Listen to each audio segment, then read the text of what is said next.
नमस्कार। रमन क्लासेज के इस भाग में आपका स्वागत है।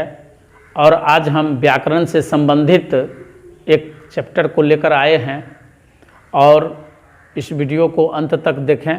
इसमें हम जो शब्द है, शब्द चैप्टर को लेकर आए हैं, उसका हम संपूर्ण विश्लेषण करेंगे।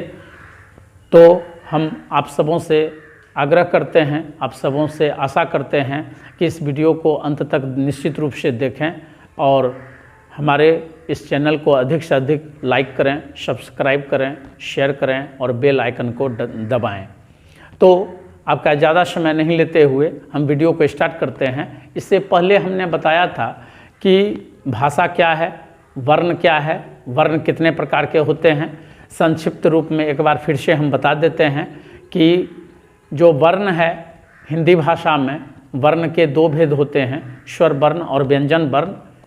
स्वर वर्ण के 7 भेद होते हैं: हर्ष स्वर, दीर्घ स्वर, प्लुत स्वर, अनुनासिक, निर्नुनासिक, सजातीय और विजातीय।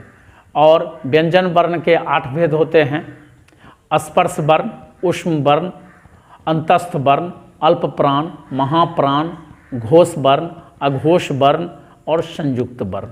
इस प्रकार से ये स्वर वर्ण की परिभाषा हुई और व्यंजन वर्ण की परिभाषा हुई।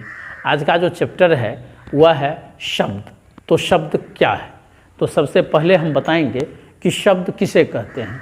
बहुत सारे लोग कहते हैं कि 2 या 2 से अधिक वर्णों के मेल को हम शब्द कहते हैं, या 2 या 2 से अधिक वर्णों के समूह को हम शब्द कहते हैं।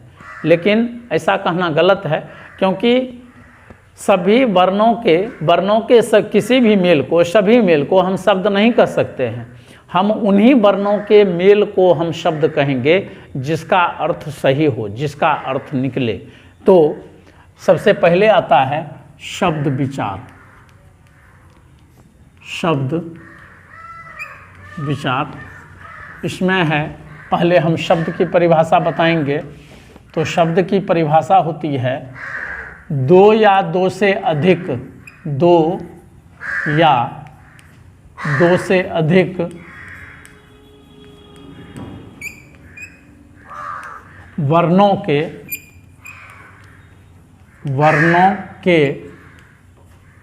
सार्थक मेल को हम शब्द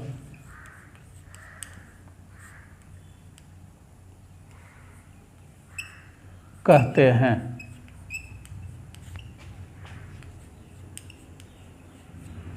जैसे कमल। अब यह जो शब्द है, इस शब्द में 3 वर्ण हैं, क, मो, लो। एक चीज़ और हम बता देना चाहते हैं कि जितने भी व्यंजन वर्ण होते हैं, तो व्यंजन वर्ण का उच्चारण स्वर वर्ण की सहायता से होती है। तो जितने भी व्यंजन वर्ण होते हैं, जब उसका पूरा उच्चारण होता है तो जो पूर्ण व्यंजन वर्ण है उसमें अ मिला हुआ होता है, स्वर वर्ण मिला होता है। तो इसे ऐसे व्यंजन वर्ण को हम लोग स्वरयुक्त व्यंजन वर्ण कहते हैं या स्वरयुक्त वर्ण कहते हैं। लेकिन जब इसमें से हम अ को निकाल देते हैं तो वह स्वर रहित हो जाता है।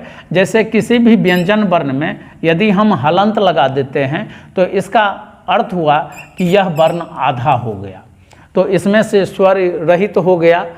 तो ऐसा सिर्फ समझाने के लिए हमने लिखा है। हम इस प्रकार से हमें शब्दों को लिखने में यदि आधा क आ रहा है, आधा व्यंजन वर्ण आ रहा है, तो कभी भी हलंत लगा करके आधा वर्ण नहीं लिखना चाहिए, जैसे कि अभी परिपाटी चल रही है। अब जैसे दोध्व संयुक्त भी लिखना है तो हम इस प्रकार से दोध्व संयुक्त को लिख सकते हैं, लेकिन वर्तमान समय में जो परिपाटी है इस प्रकार से लिखाया जाता है, वह बिल्कुल ही गलत है। ऐसा नहीं करें। तो उन्हीं वर्णों के मेल को हम शब्द कहेंगे जिसका अर्थ सही हो। तो यहाँ पर क, मो, लो यह सही मेल में है, सही क्रम में है और इसका अर्थ निकलता है। इस कारण से इसे हम शब्द कहेंगे। लेकिन जिन वर्णों के मेल का कोई अर्थ नहीं निकले उसे हम शब्द नहीं कह सकते हैं। जैसे लौ, मो, को। यहाँ पर तो 2 से अधिक वर्ण हैं, उनका मेल भी है, लेकिन इनका कोई अर्थ नहीं है, इसलिए इसे हम शब्द नहीं कह सकते हैं। तो जो शब्द है वह उन्हीं वर्णों के मेल को हम शब्द कहेंगे जिसका अर्थ सार्थक हो। अब है शब्द के भेद। शब्द के भेद। अब सवाल उठता है कि शब्द कितने प्रकार के होते हैं। जैसे अंग्रेजी में सिर्फ हम पार्ट्स ऑफ स्पीच बताते हैं तो पार्ट्स ऑफ स्पीच के 8 भेद होते हैं, उसी प्रकार से हिंदी भाषा में भी जो शब्द होते हैं तो हिंदी भाषा में शब्दों का जो रूप होता है वह अंग्रेजी से बिल्कुल ही भिन्न होता है। तो हिंदी में शब्दों का जो भेद है वह 4 आधारों पर शब्द के भेदों का वर्गीकरण किया गया है। पहले है अर्थ के दृष्टिकोण से। अर्थ के दृष्टिकोण से। इसके बाद है शब्द व्युत्पत्ति के दृष्टिकोण से। शब्द व्युत्पत्ति के दृष्टिकोण से।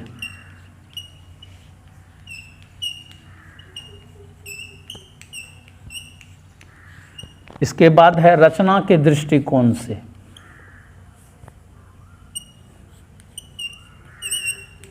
रचना के दृष्टिकोण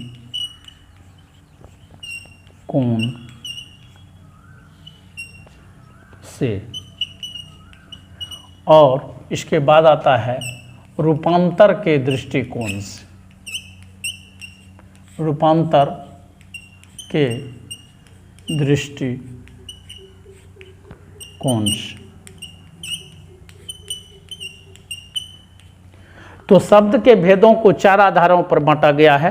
पहला है अर्थ के दृष्टिकोण से, इसके बाद है शब्द व्युत्पत्ति के दृष्टिकोण से, इसके बाद आता है रचना के दृष्टिकोण से, और तब आता है रूपांतर के दृष्टिकोण से। तो सबसे पहले हम मौखिक रूप में बता दें। सबसे पहला आता है अर्थ के दृष्टिकोण से। तो अर्थ के दृष्टिकोण से शब्द के 2 भेद होते हैं, सार्थक शब्द और निरर्थक शब्द।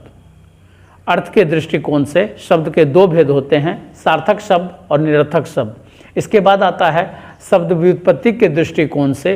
तो शब्द व्युत्पत्ति के दृष्टिकोण से शब्द के 4 भेद होते हैं। पहला होता है तत्सम, तद्भव, देशज, विदेशज। इसके बाद आता है रचना के दृष्टिकोण से। तो रचना के दृष्टिकोण से शब्द के 3 भेद होते हैं, रूढ़, यौगिक, योग रूढ़। इसके बाद आता है रूपांतर के दृष्टिकोण से। रूपांतर के दृष्टिकोण से शब्द के 2 भेद होते हैं, विकारी शब्द और अविकारी शब्द। इस प्रकार से हम शब्द का वर्गीकरण करते हैं। इसके बाद है कि शब्द का जो भी आधार है इस आधार पर हम बांटते हैं। इससे क्या होता है, इसकी जानकारी होने से छात्रों को जो समास चैप्टर है, समास बनाने में आसानी होगी। और जब तक इसको याद नहीं करेंगे तब तक समास चैप्टर नहीं बनेगा। तो आज सबसे पहले हम बता दें कि अर्थ के दृष्टिकोण से जो शब्द होते हैं उसके भेद। तो अर्थ के दृष्टिकोण से शब्द के 2 भेद होते हैं, सार्थक शब्द और निरर्थक शब्द। तो जिन शब्दों का अर्थ निकले, जिन शब्दों का अर्थ सही हो, उसे हम सार्थक शब्द कहते हैं। जैसे कहते हैं पानी, कलम, किताब, इन शब्द का अर्थ निकलता है, इस कारण से इसे हम सार्थक शब्द कहते हैं। इसके बाद है जिन शब्दों का कोई अर्थ नहीं निकले उसे निरर्थक शब्द कहते हैं। जैसे लमक, टन, चन, पन, ये सब का कोई अर्थ नहीं है, इसलिए इसे हम निरर्थक शब्द कहते हैं। तो अर्थ के दृष्टिकोण से शब्द के 2 भेद हो गए, सार्थक शब्द और निरर्थक शब्द। जिन शब्दों का अर्थ निकलेगा, सही होगा, उसे हम सार्थक शब्द कहेंगे। जिन शब्दों का कोई अर्थ नहीं निकलेगा उसे निरर्थक शब्द कहेंगे। अब है शब्द व्युत्पत्ति के दृष्टिकोण से शब्द के 4 भेद होते हैं, तत्सम, तद्भव, देशज, विदेशज। तो तत्सम कहते हैं संस्कृत भाषा के वैसे शब्द जिनका प्रयोग हिंदी में होता है। संस्कृत भाषा के वैसे शब्द जिनका प्रयोग हिंदी में होता है उसे हम तत्सम कहते हैं। जैसे अग्नि, अग्नि संस्कृत शब्द है, उसे हम लोग हिंदी में उपयोग करते हैं, तो यह हो गया तत्सम। जैसे कहते हैं कर्पूर, तो यह तत्सम शब्द है, संस्कृत का शब्द है जो हिंदी में प्रयोग होता है। इसके बाद आता है तद्भव, संस्कृत के बिगड़े हुए रूप को जिसका प्रयोग हिंदी में होता है उसे हम तद्भव कहते हैं। जैसे संस्कृत में आम्र होता है, इसका बिगड़ा हुआ रूप हम आम कहते हैं। संस्कृत में उष्ट्र होता है, इसका बिगड़ा हुआ रूप हम हिंदी में ऊंट कहते हैं। संस्कृत में कर्पूर होता है, इसका बिगड़ा हुआ रूप हिंदी में कपूर होता है। तो इस कारण से संस्कृत के बिगड़े हुए रूप को जिसका प्रयोग हिंदी में होता है उसे हम तद्भव कहते हैं। इसके बाद आता है देशज, हिंदी भाषा के वैसे शब्द जिसकी उत्पत्ति का कोई पता नहीं चलता है या जो शब्द केवल देश भर में ही बोले जाते हैं उसे हम देशज शब्द कहते हैं। जैसे डिबिया, फुनगी, कटोरा, लोटा, पगड़ी, ये सभी शब्द जो हैं ये सभी क्या हैं, तो ये सभी देशज शब्द हैं, क्योंकि इनकी उत्पत्ति का कुछ भी पता नहीं चलता है और ये केवल देश भर में ही बोले जाते हैं। बिछौना हो गया, यह भी देशज शब्द है। इसके बाद आता है विदेशज, दूसरी भाषाओं के या विदेशी भाषा के वैसे शब्द जिनका प्रयोग हिंदी में होता है उसे हम विदेशज शब्द कहते हैं। जैसे हॉस्पिटल, हॉस्पिटल अंग्रेजी शब्द है जिसका प्रयोग हम हिंदी में करते हैं, ऐसे हॉस्पिटल का हिंदी होता है चिकित्सालय। इसके बाद है ऑफिस, ऑफिस मीन्स कार्यालय होता है। स्टेशन, स्टेशन मीन्स होता है ध्रुम सकट विश्रामालय, स्टेशन का अर्थ होता है ध्रुम सकट विश्रामालय। तो हम देखते हैं अब स्कूल शब्द है, तो स्कूल का प्रयोग हम अंग्रेजी में तो करते ही हैं, हिंदी में भी स्कूल शब्द का प्रयोग होता है।